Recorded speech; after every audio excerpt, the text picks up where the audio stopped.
인터넷 시대가 돼가지고서요. 질문이 있으면 들어가서 검색하면 웬만한 것은 즉시 답을 알려줍니다.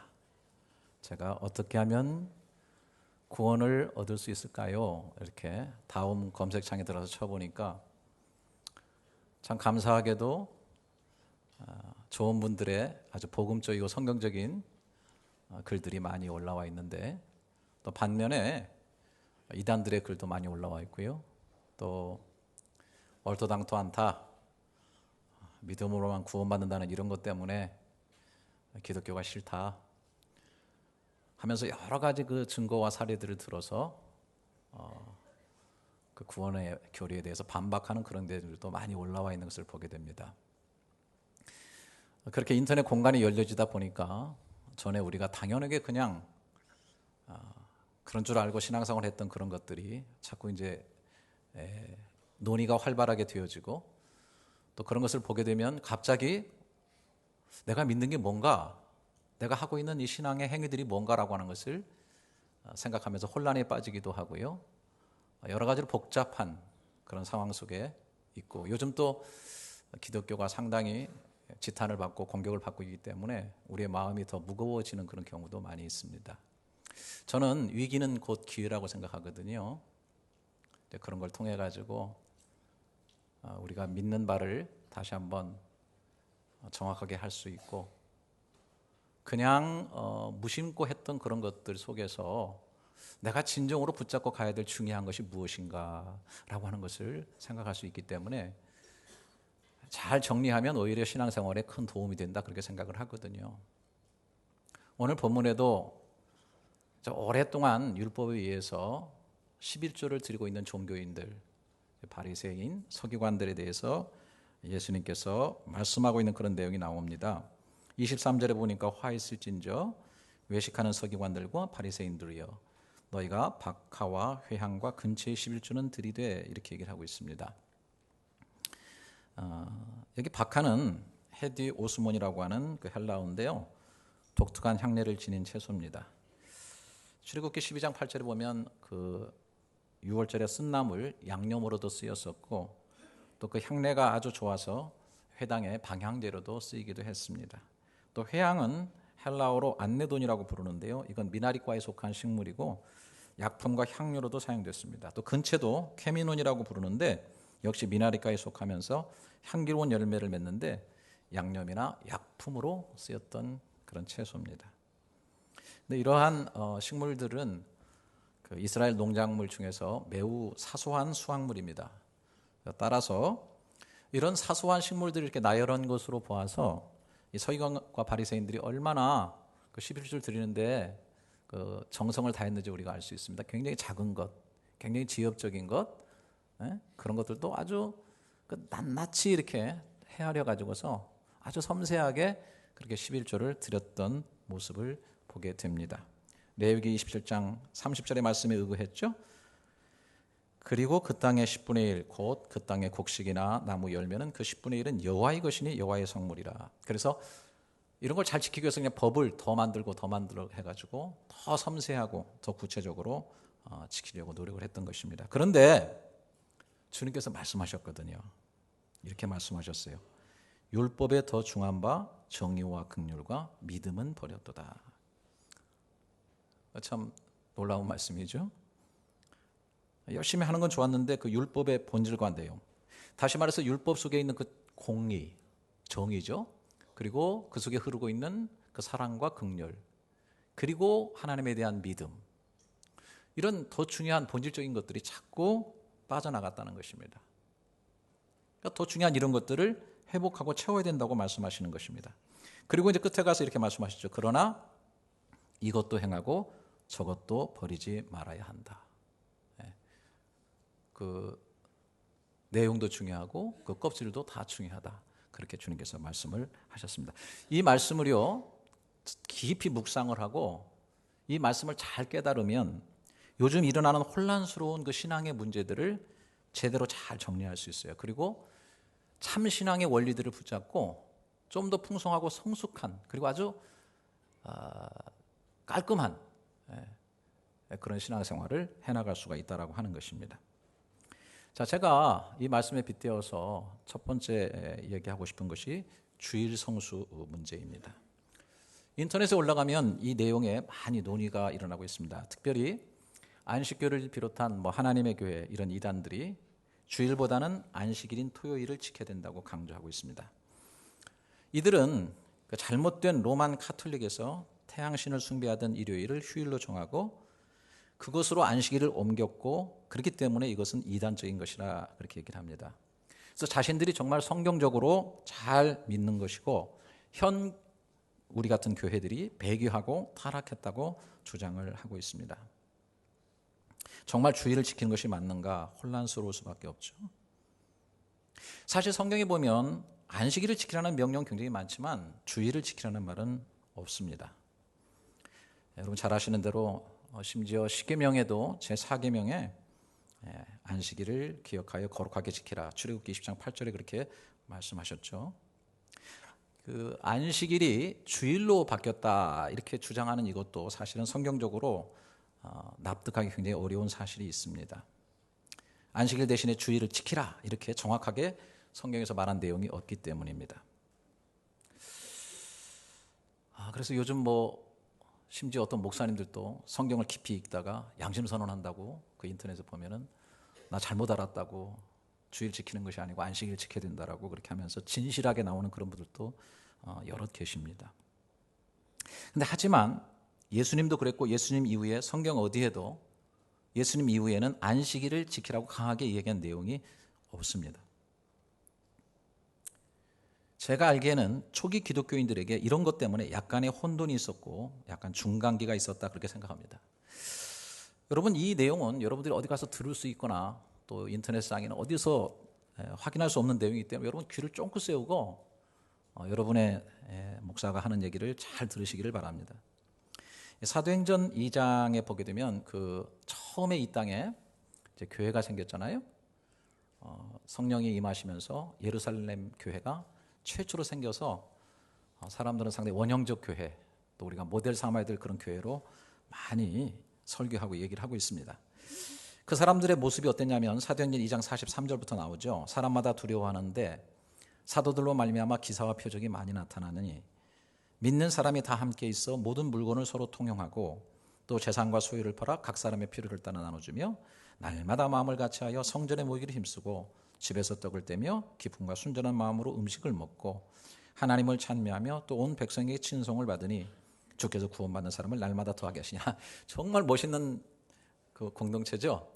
네 것 내 것이 없었어요. 다 내놓고 서로 나눠 먹었고 그리고 모이기 아주 힘썼고 떡을 떼고 교제하고 또 하나님을 얼마나 아름답게 찬송했는지 그것 때문에 세상 사람들이 칭찬하면서 구원받는 사람이 많아졌다 하는 것입니다. 근데 여러분 여기서 좀 더 생각해야 될 것은 저와 여러분이 잘 아시는 것처럼 예수 그리스도의 죽음으로 이 건물이 성전이라는 이것이 폐해졌죠. 오늘 진정을 하면서 건물은 성령을 모시고 계신 저와 여러분이죠. 그래서 신약에 들어오면 이 건물을 성전이라고 그러지 않아요. 그건 성경적인 것입니다. 또 제사 폐했죠? 여러분 양제사 잡아서 제사 안 드리잖아요. 오늘 우리는 예배를 드리고 있어요. 그런데 오늘 여기 보면 초대교인들은 성전에 모이기를 힘썼다 그랬어요. 그리고 뒤에 3장에 사도행전 3장에 가면 베드로와 요한이 성전에 기도하러 갔어요. 이거를 목사님들이 자꾸 성경 해석하면서 교회에 모이기를 힘썼다고 자꾸 그렇게 주장하시는데 아니거든요. 성전이에요, 성전. 그 당시에 있는 예루살렘 성전을 말하는 거예요. 그런데 그들이 예루살렘 성전에 모이기도 힘썼고 또 따로 집에서 떡을 떼며 하나님을 찬미하며 이렇게 했어요. 그러니까 제가 볼 때는 그 당시에는 이게 어느 정도 이게 믹서가 되어 있는 상태인 것 같아요. 그래서 우리가 성전에 가서 제사를 하고 안식일을 지키고 이런 것들이 우리가 예수를 믿는다는 건 뭐가 다른 건가? 그래서 그들은 따로 집에 모여서 예배를 드리고 떡을 떼며 그 성찬을 하면서 예수님을 기리면서 예배를 드리고 교제를 드렸다라고 우리가 그렇게 볼 수가 있습니다. 그러니까 이 두 가지가 이제 서로 공존하고 있는 그런 상태거든요. 그런데 좀 지나다 보면 안식 후 첫날, 곧 주님이 부활하신 주일날 성찬을 하면서 말씀을 나누는 모임을 했다는 것을 우리가 알 수가 있어요. 사도행전 20장 7절에 보면 그 주간의 첫날 주일을 말하는 겁니다. 오늘 우리 같은 우리가 떡을 떼려 하여 모였더니 바울이 이튿날 떠나고자 하여 그들에게 강론할새 말을 밤중까지 계속하며 그렇게 돼 있어요. 그러니까 이 주일의 첫날 곧 오늘 같은 일요일 주일에 그들이 모여가지고 성찬도 하고 말씀도 듣고 하는 그런 예배가 분명히 있었다는 것이죠. 그러면서 그들은 그것을 주의 날이라고 부르시다는 거예요. 왜? 안식일의 주인이신 주님이 부활하신 날이었기 때문에 주의 날이라고. 그 기록을 어디 볼 수 있냐면 계시록 1장 10절에 사도 요한이 그랬죠. 주의 날에 내가 성령에 감동되어 내 뒤에 나는 나팔소리 같은 큰 음성을 들으니, 이렇게 되어 있어요. 초대교회에서는 이게 조금 혼란스러웠을 거라 생각이 됩니다. 제사 계속 드려야 하나? 할례를 계속 받아야 되나? 유월절, 오순절, 장막절을 계속 지켜야 되나? 안식일을 구약처럼 지켜야 되나? 그래서 그 당시 예수 믿는 사람들 가운데 어떤 지도자들은 예수를 믿어도 할례를 받아야 된다, 예수를 믿어도 절기를 지켜야 된다, 또 심지어 어떤 사람 그랬을지도 몰라, 예수 믿어도 제사 드려야 된다, 이런 내용들이, 안식일 지켜야 된다, 이런 것들이 이 얘기가 됐을 거라고 생각이 됩니다. 그런데 문제는 뭐냐면 유대인들 속에서 예수를 믿는 사람들한테는 그런 전통이 있으니까 괜찮은데 이방인들 속에서 예수 믿는 사람들, 안식일도 안 지켜보고 제사도 안 드려보고 이런 사람들이 예수를 믿게 됐단 말이에요. 그럼 이 사람들에게 안식일을 지켜야 되느냐, 절기를 지키라고 해야 되느냐, 할례를 받아야 되느냐, 이런 문제가 초대교회 안에 혼란스럽게 있었을 거라고 생각이 되는 거예요. 율법이라고 하는 것은 도대체 뭐냐? 예수님이 죽고 부활하셨는데 그 정체성, 이 문제는 성경으로 정리를 하고 있어요. 그러니까 성경적 정리를 우리가 잘 봐야 됩니다. 갈라디아서 4장 8절부터 보게 되면 이렇게 되어 있습니다. 그러나 너희가 그때에는 하나님을 알지 못하여 본질상 하나님이 아닌 자들에게 종 노릇하였더니 이제는 너희가 하나님을 알 뿐 아니라 더욱이 하나님이 아신 바 되었거늘 어찌하여 다시 약하고 천박한 초등학문으로 돌아가서 다시 그들에게 종 노릇하려 하느냐. 너희가 날과 달과 절기와 해를 삼가 지키니 내가 너희를 위하여 수고한 것이 헛들과 두려워하노라. 지금 복음에 대해서 얘기하고 주님이 다 이루셨고 복음을 증거하고 있는데 자꾸 그 안에 뭐가 껴들어와요. 날을 지켜야 된다, 뭐 절기를 지켜야 된다, 뭐. 그러니까 얘기하고 있는 겁니다, 바울이. 내가 너에게 전한 것이 수고가 될지 모르겠다, 헛수고가 될지 모르겠다. 더 자세하게 로마서 14장 5절 6절 보면 어떤 사람은 이 날을 전날보다 더 낮게 여기고 어떤 사람은 모든 날을 같게 여기라니 각각 자기 마음으로 확정할지니라. 나를 중히 여기는 자도 주를 위하여 중히 여기고 먹는 자도 주를 위하여 먹으니 이는 하나님께 감사하며 먹지 않는 자도 주를 위하여 먹지 아니하며 하나님께 감사하네. 하도 혼란스러우니까 바울이 정리를 한 거예요. 나는 이 날이 중요합니다. 난 구약적으로 안식일을 지켰어. 마음에 정한 대로 해라. 난 주님이 부활한 날이니까 주일날 예배 드리겠어. 마음에 정한 대로 해라. 나는 매일매일이 주님의 날이거든요. 매일매일 모이기를 힘쓰고 예배 드리겠어요. 정한 대로 해라. 음식, 구약에 먹으라 먹지 말라는 것들이 얼마나 많습니까? 구약은 쫙 갈라져 있어. 그래서 유대인들은 벌써 돼지고기한테 딱 갔다. 그건 뭐 끔찍한 거죠. 그런데 이방인들 돼지고기 먹다가 들어오면 이방인들 그리스도인들 어떻게 합니까? 바울이 얘기합니다. 그리스도 안에서 다 이루었다. 자유하다. 먹는 자도 주를 위해서 먹는 거고 먹지 않는 자도 주를 위해서 먹지 않으면 된다. 포커스는 어디에 있느냐? 주님에게 있다.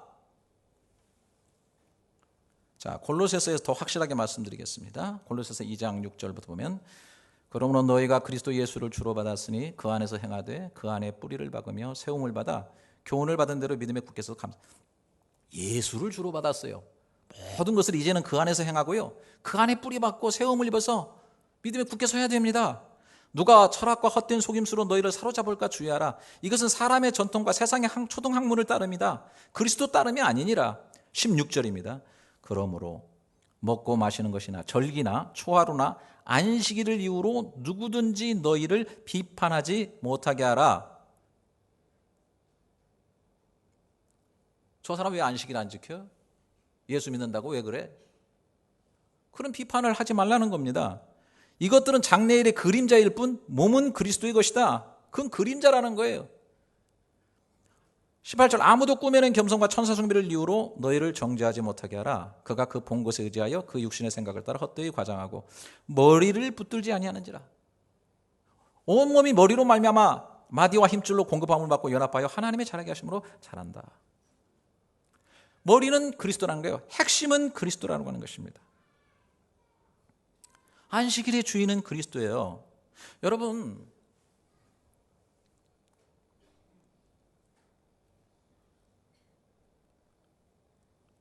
예수의 주인이 안식일입니까? 안식일의 주인이 예수님이세요. 예수 교회가 돼야 맞습니다. 안식 교회 아닙니다. 왜 안식일이 주님보다 커져야 됩니까? 안식 후 첫날 주일을 안식일의 주인이신 주님을 기념하면서 그날로 정해가지고 부활하신 그 주님 속에 안식이 있음을 우리가 믿고 그날을 기념하면서 주일에 주님을 기쁘게 예배하고 그날에 주님 안에 즐거움을 누리며 사는 것, 저는 성경적이라고 생각을 합니다. 그런데 반대적으로 일요일만 성수해야 되고 일요일 아닌 다른 날에 드리는 것은 예배가 아니고 일요일 예배 드리지 않으면 구원이 문제가 있다고 하면 이단입니다. 안식교가 왜 이단입니까? 토요일 날 예배를 드린다고 이단이 아닙니다. 안식일을 너무 강조하다 보니까 구원까지 머금고 들어와서 구원에 문제가 생긴다고 하기 때문에 신종 바리새인이요 서기관들이 되어지게 되는 것입니다. 저 이렇게 일단 정리합니다. 하나님과 인간 사이에 하나님의 법을 지켜서 구원받을 사람은 지상에 아무도 없습니다. 모든 사람이 죄를 범하였어요. 그래서 하나님이신 하나님의 아들이 내려오셔서 자기를 죽고 피를 흘리심으로 구원을 이루셨습니다. 이 구원은 100% 완전한 것입니다. 하나님의 아들이신 예수 그리스도가 죽었기 때문에 절대로, 그래서 다른 어떤 것으로 중간에 채워서 구원을 완성시켜야 된다. 안식일도 지켜야 되고 제사도 드려야 되고 할례도 받아야 되고 수도도 해야 되고 선한 업적도 쌓아야 되고 이만희 가르침도 받아야 되고 무엇을 깨달아야 구원이 완성된다 한다면 이것은 다 사입이라고 하는 것입니다. 만약에 하나님과 나 사이에 예수 그리스도의 죽으심과 사죄의 은총 외에 무엇을 더하거나 빼면 구원이 이루어진다라고 한다면 신학자 지금 1000명이 달려오고 하늘의 천사들이 군단으로 달려오고 그리고 아름답게 살다간 이 세상의 성인들 억만 명이 제 앞에 나와서 저를 설득한다 그래도 저는 절대로 설득당하지 아니할 것입니다. 왜? 이 사실에 대해서 성경이 너무 분명하게 얘기하고 있습니다. 여러분 너무 잘 아시는 갈라디아서 2장 20절 내가 그리스도와 함께 십자가에 못 박혔나니 그런즉 이제 내가 사는 것이 아니 오직 내 안에 그리스도께서 사시는 것이라. 이제 내가 육체 가운데 사는 것은 나를 사랑하사 나를 위하여 자기 자신을 버리신 하나님의 아들을 믿는 믿음 안에서 사는 것이라. 아멘. 그리고 21절에 이렇게 말했어요. 잘 들으세요. 내가 하나님의 은혜를 패하지 아니하노니 만일 의롭게 되는 것이 율법으로 말미암으면 그리스도께서 헛되이 죽으셨느니라. 조금이라도 그 사이에서 뭘 지켜야 된다고 끼어들어오는 것이 있다고 한다면 그만큼 주님께서 헛되이 죽으신 것입니다. 예수 그리스도의 십자가에서 흘리신 하나님이신 하나님의 아들이 십자가에 흘리신 그 피를 짓밟는 것입니다. 가치 없다고. 오늘 여기 24절 보세요. 맹인된 인도자여. 누가 도대체 맹인된 인도자입니까? 누가 소경된 인도자입니까? 인터넷에서 한 번만 뒤집으면 목사가 거짓 선지자가 되고 뭐 난리가 됩니다. 난리가. 누가 거짓 맹인 인도자입니까? 하루살이는 걸려내고 낙타는 삼키는도다. 이 말이 무슨 말이에요? 어느 글에 보니까 맞는지 모르겠지만 포도주 담글 때 있잖아요. 그 하루살이 같은 거 들어가면 안 되니까 이렇게 망을 쳐놓는 거예요. 그래서 하루살이나 이런 것도 걸러내는데 그런 거는 걸러내는데 낙타는 거기다 집어넣는다. 낙타를. 이 말이 무슨 말입니까, 여러분? 여러분 해석할 수 있잖아요. 사소한 것은 붙잡고 늘어지는데 가장 큰 핵심을 잃어버렸다는 것입니다. 잘 믿어보고 정확하게 믿어보고 성경적으로 믿어보고 난리를 치면서 성경을 구약부터 쪼개고 난리를 치는데 그 안에다 길 잃어버려가지고 예수는 잃어버렸어요. 머리 대신 핵심 대신 예수를 잃어버렸어요. 예수님이 도대체 누구신지. 자기들은 말을 믿는다고 예수 믿는다고 하지만은 그거를 상실한 거예요, 여러분. 맹인된 인도자예요. 여러분, 정말 중요한 것이 있습니다. 주의를 지키시는 여러분, 여러분들이 습관적으로 지키시지 몰라도 더 중요한 것이 있어요. 여러분 주일날 일을 하네 안 하네 서로 손가락질하면서 욕하고 그럴 필요 없어요. 주의를 어떻게 이렇게 잘 지키니 그런 얘기 할 거 없어요. 가장 중요한, 더 중요한 걸 붙잡으면 돼요. 주일에는 날 사랑하신 예수 그리스도, 죄라고 하는 것을 보지 못했기 때문에 거기에 공의를 세우기 위해서 대가를 지불하신 하나님의 공의를 바라볼 수 있는 역사가 있기를 축원합니다. 그러나 죄 지은 인간을 불쌍히 여기셨기 때문에 그 아들로 대신 죽게 하심으로 그 사랑을 이루어 긍휼을 베푸신 이 긍휼이 이 주일에 한없이 흘러줄 수 있기를 주님의 이름으로 축원합니다. 아멘. 크게 하셔도 괜찮은데, 그것에 대한 우리의 믿음이 중요한 거예요. 그 믿음으로 예배드리는 겁니다. 할렐루야. 그리고 이 날을 또 정해가지고 내가 적극적으로 자원한 심령으로 기쁨으로 이 날을 예배하는 데 쓰고, 또 거룩하게 쓰고, 또 가능하면 성도의 아름다운 교제를 하고, 또 가능하면 어려운 사람들 돌아보면서 예수의 마음을 가지고 일주일에 하루라도 이 시간 정말 주님 위해서 내가 잘 쓰겠습니다. 그리고 이 시간 관리를 가지고, 이런 정신을 가지고 내가 다른 6일을 시간을 지배하면서 살아가겠습니다 하면 여러분들은 정말 더 중요한 것을 붙잡는 사람들인 줄 믿습니다. 또 어떤 사람은 무슨 수요예배가 성경에 있습니까? 새벽기도 예수님이 한 거지 새벽기도 하라는 말이 어디 있습니까? 맞아요, 그거 맞아요. 하지만 모이기를 힘쓰라고 그랬잖아요. 그래서 교회가 전통적으로 그 중간다리인 수요예배도 만들어 놓고, 또 아침에 힘든 사람들 와서 기도도 하고 이렇게 했으면, 여러분 그냥 자꾸 거기다가 태클 걸지 마시고 내가 필요한 때 마음에 정해서 좋은 날, 내가 이제 좀 수요예배 한번 해봐야지. 하루의 중간에 내 결심이 좀 무너져. 받은 은혜가 3일밖에 못 가. 그러면 수요일 활용해서 나오시기를 주님의 이름으로 축원합니다. 아멘 소리는 이제 점점 적어지는. 또 크리스마스가 시비가 걸립니다. 아주 그냥 성경을 잘 알고 잘 믿는다는 분들이 크리스마스는 예수님의 생일 아니야, 다 따져봐, 그거 로만 카톨릭에서 그 배교자들이 그 태양 숭배의 그 축제의 날을 가져가다가 25일로 만든 거야. 일리가 있어요. 역사적으로 맞는 부분이 있어요. 근데 그래서 어쨌단 말이에요? 그러면 여러분들이 컴퓨터로 잘 해가지고 예수님 태어난 날 그날을 정해서 들으시면 됩니다. 그건 나쁜 게 아닙니다. 그렇게 하세요. 하지만 그냥 전통적으로 교회가 그 날을 정해가지고 예수님의 생일로 여기고, 정말 중요한 것은 뭐냐면 예수님이 인간의 몸을 입고 이 땅에 오신 날이 있었다는 거, 그리고 그것이 우리의 구원이고 우리의 기쁨이고, 또 만천하에 이것을 증거하며 살아야 된다고 하는 사실을 확대시키고 기념하면서 그날을 지낸다고 한다면 충분히 가치 있는 일이라고 믿습니다. 내 생일을 갖다가 불편하니까 좀 좋은 날로 옮긴다고 그게 그렇게 생일에 문제가 됩니까? 그냥 작은 것에 얽매여가지고 큰 거를 걸러내. 사도신경 문제 마찬가지입니다. 이 인터넷에 올라가면은 이 얘기들이 많습니다. 로만 카톨릭에서 만든 것이기 때문에 안 된다고 그러죠. 그래서 아주 그냥 서로 이단이라고 그래요. 아마 여기 오신 분들 가운데 국내에서 해외교회 가니까 아주 요즘 이상한 교회 많으니까 가가지고 사도신경 고백하는 교회 가라고, 고백하지 않는 교회는 이단일 가능성이 크다고. 또 인터넷에 올라가면 그 로만 카톨릭에서 만든 거기 때문에 그 이단이다고, 잘못된 거라고, 사도신경 하지 말라고 또 그렇게 강력하게 가르치는 아주 그냥 신앙생활에 철저한 그런 파들이 있습니다. 여러분, 로만 카톨릭에서 만들었다고 해서 다 잘못된 것은 아닙니다. 물론 313년 콘스탄틴 대제가 기독교를 공인해가지고서 국교화되다 보니까 권력과 이렇게 맞물리게 되면 아무래도 변질 현상이 좀 일어나거든요. 제가 이런 말씀 드리는 건 다 지금 요즘 인터넷에 있기 때문에 제가 말씀드리는 거예요. 참고하세요.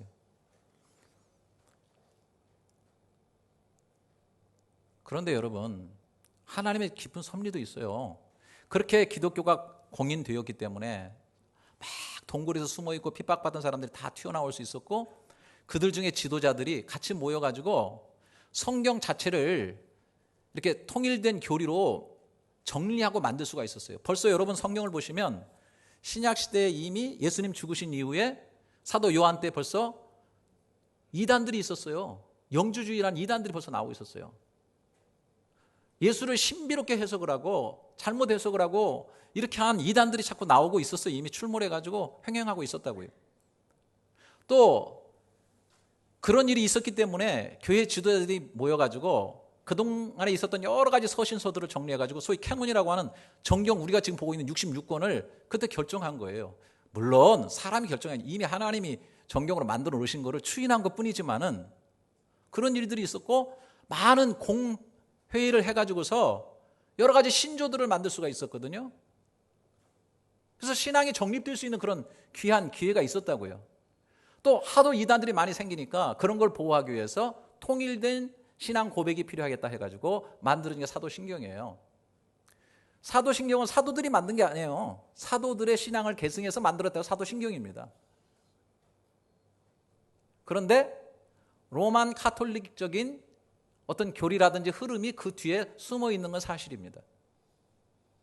그래서 처음에 그것을 보게 되면 좀 문제가 있긴 있어요. 그러나 지금 개신교에서 계속 그것을 수정하고 보완하면서 오늘날 같은 신조들이 만들어지게 된 거거든요.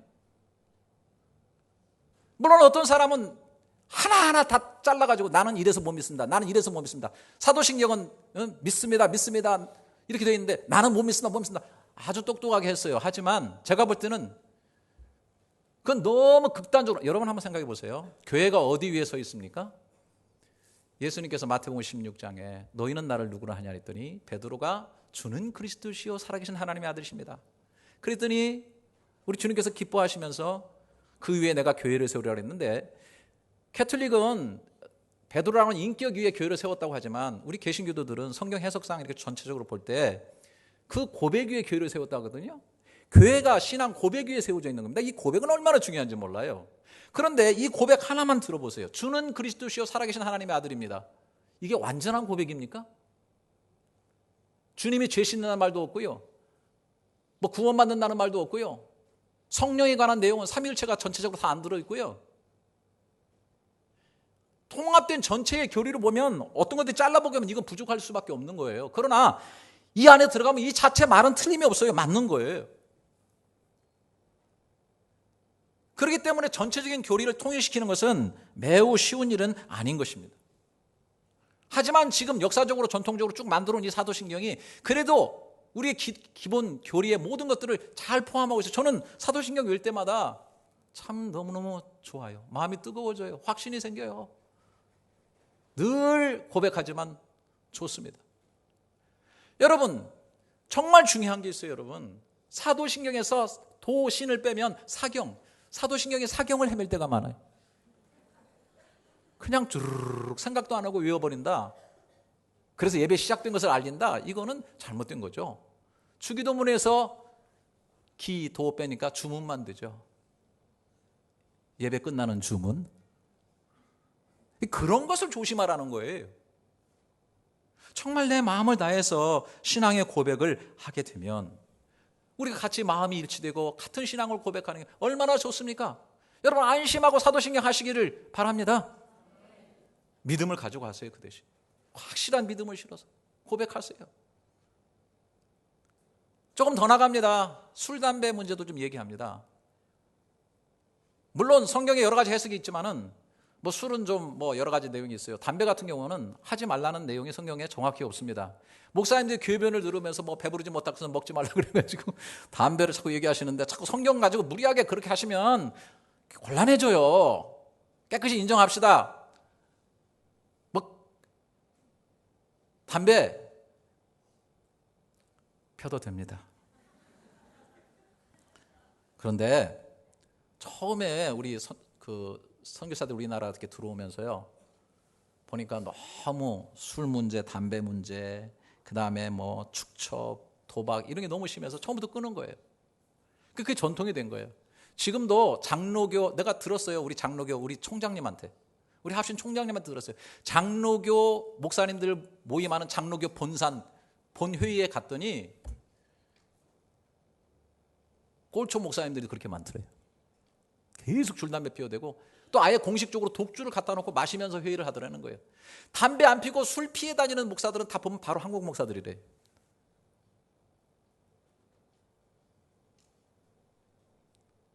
하지만 저는 한국 교회가 그 전통을 받아왔고 그것을 지켜왔고 아름다운 일이기 때문에 저는 그것을 뭐 성경적으로 한번 따지기보다는 그냥 아름다운 전통으로 지켜나가면서 더 중요한 게 그 안에 들어있어요. 저도 술, 담배를 해봤습니다. 담배가 얼마나 땡기는지요. 생각하면서 담배 피면요 정말 너무 행복해요. 막 속도 후련해지고 하면서 모든 신임이 다 나가는 것 같고요. 막 생각이 깊어지는 것 같아요. 그래서 한 2각씩 폈어요. 제가 막 많이 필 때는 하루에. 술도 뭐 먹으면 거의 인사불성으로 먹은 적이 있어요. 저는 그렇게 안 보이죠. 근데 그렇게 했어요. 근데 정말 중요한 문제는 그거더라고요.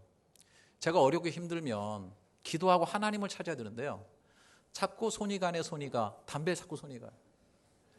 자꾸 힘들어지면 술로 이렇게 도피하는 그런 경향이 있어요. 여러분 지금 도박도요. 물론 일확천금을 노리지만 그냥 삶이 힘들고 피곤해지니까 뭔가 한번 꿈꿔보려고 도피처로 삼아다가 중독되는 사람 많습니다. 지금요 게임 문제 같은 것도 그런 경우가 굉장히 많습니다. 애들만 게임하는 게 아니에요.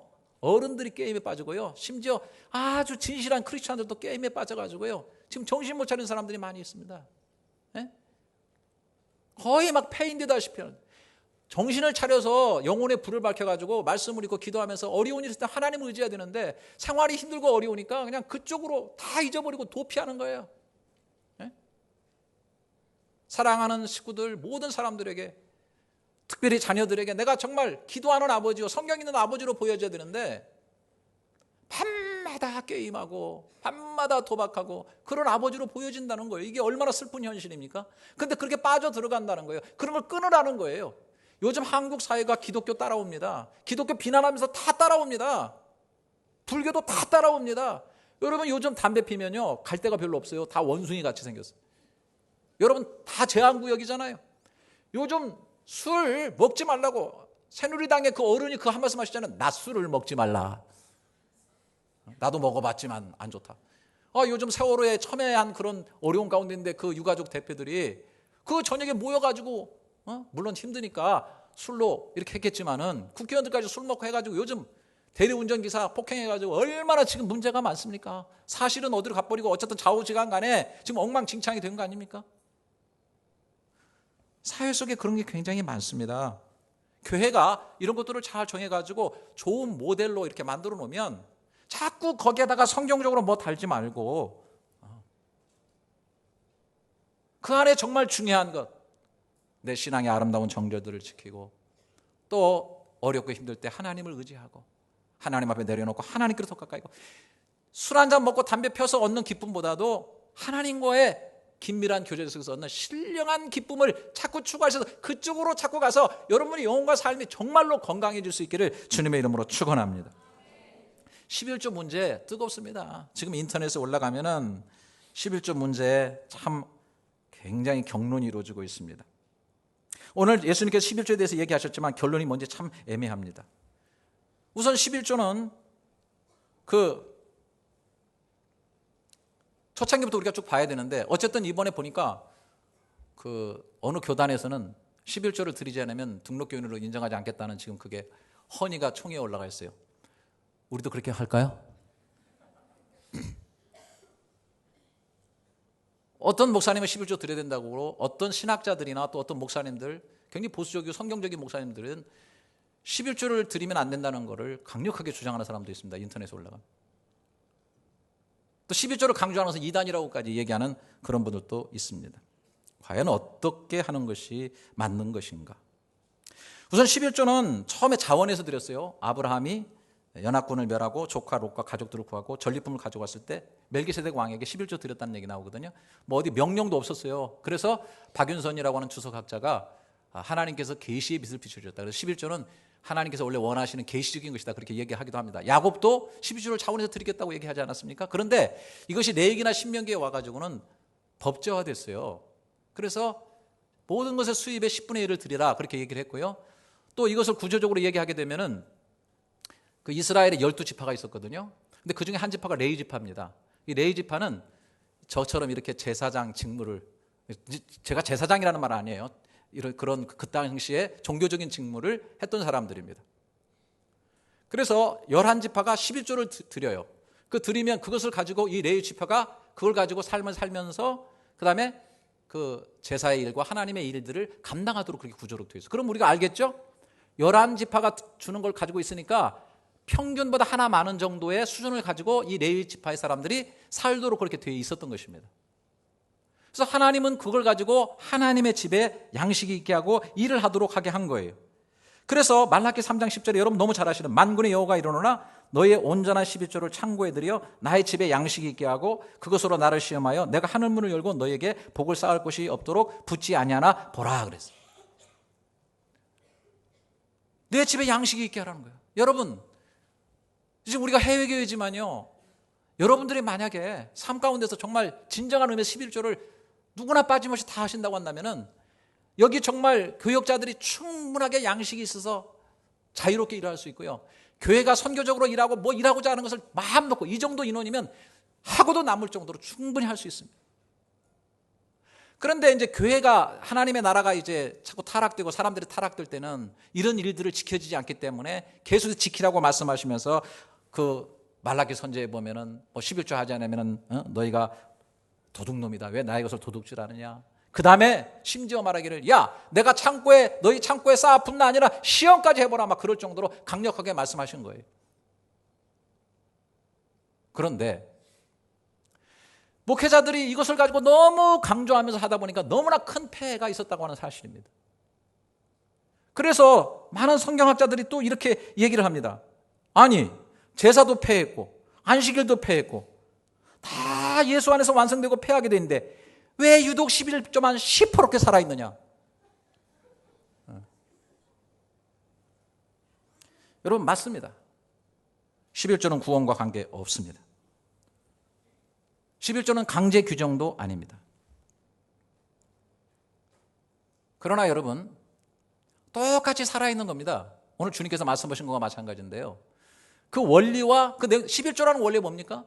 10개가 다 주님의 것인데 대표로 하나를 떼어서 주님께 드린다고 하는 그런 표시인 것입니다. 감사의 표시인 것입니다. 그리고 그 드림의 정신은 계속해서 살아있습니다. 어떻게 살아있습니까?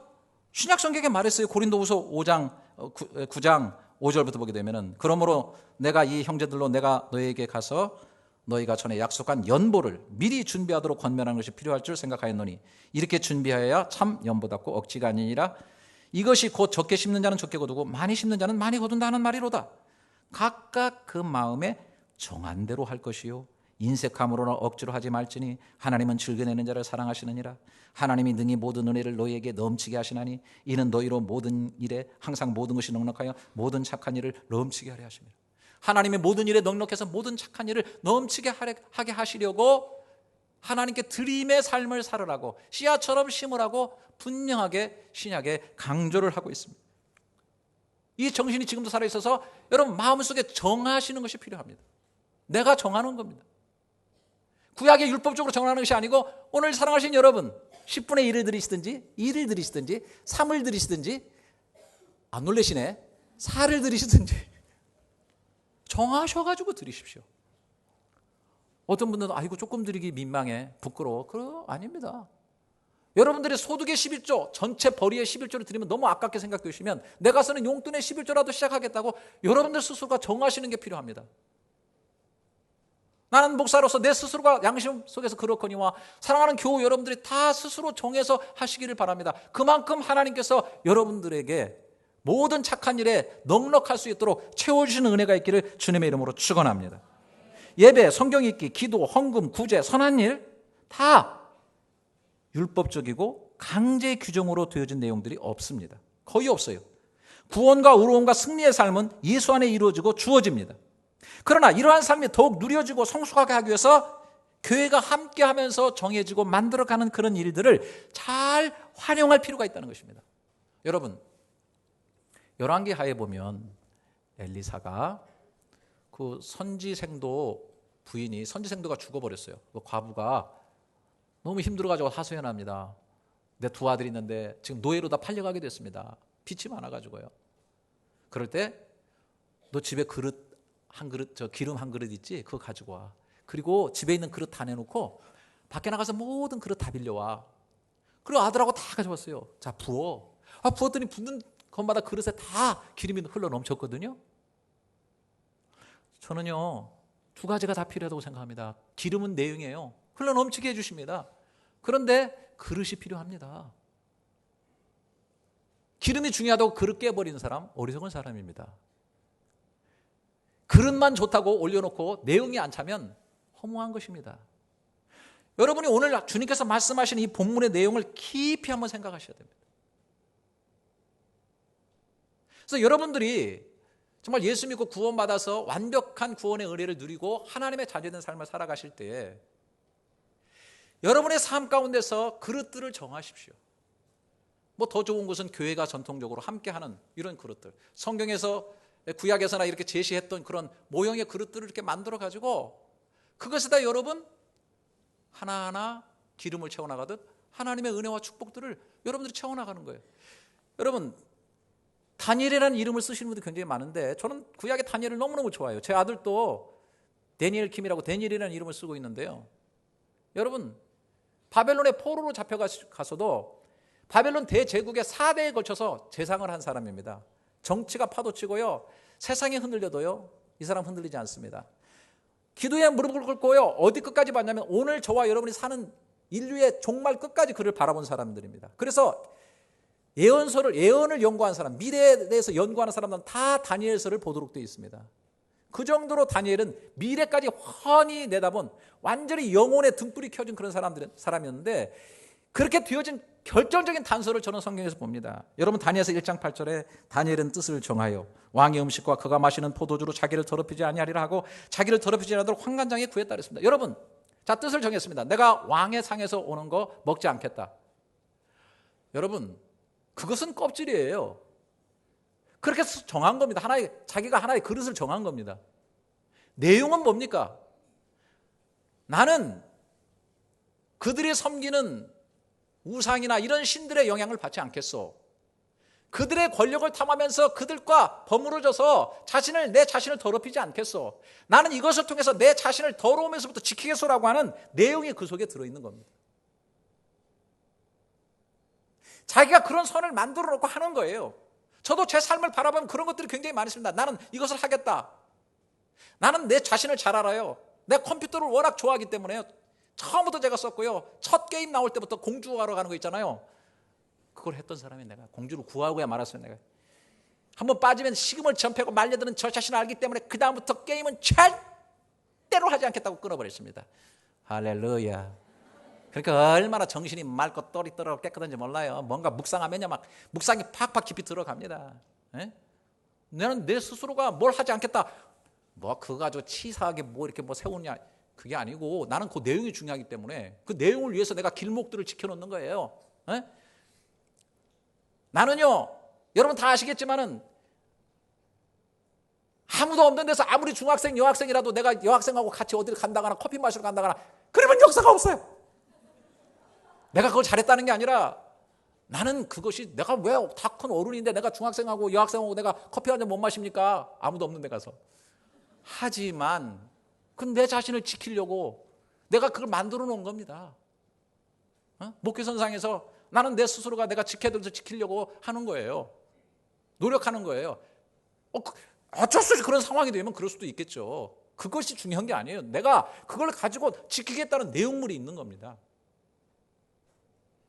나는 사랑하시는 여러분들이 인터넷 들어가서 혼란스럽고 복잡하고 여러분 성경적으로 정리를 분명하게 잘 하시고요. 깨끗하게 하시고요. 여러분들이 거기에다가 정확하게 표대를 세우고 그릇들을 세우고 뜻을 정하셔서 거기에다가 차곡차곡 하나님의 은혜와 하나님의 축복들을 쌓으셔가지고 정말 이 시대의 혼란스러운 시대에 여러분들은 정말 다니엘처럼 빛을 발하고 여러분들은 정말 축복받는 멋있는 그리스도인들의 삶을 상동적으로 살아가는 하나님이 귀히 쓰시는 그런 삶들이 꼭 되시옵시기를 주님의 이름으로 부탁드립니다.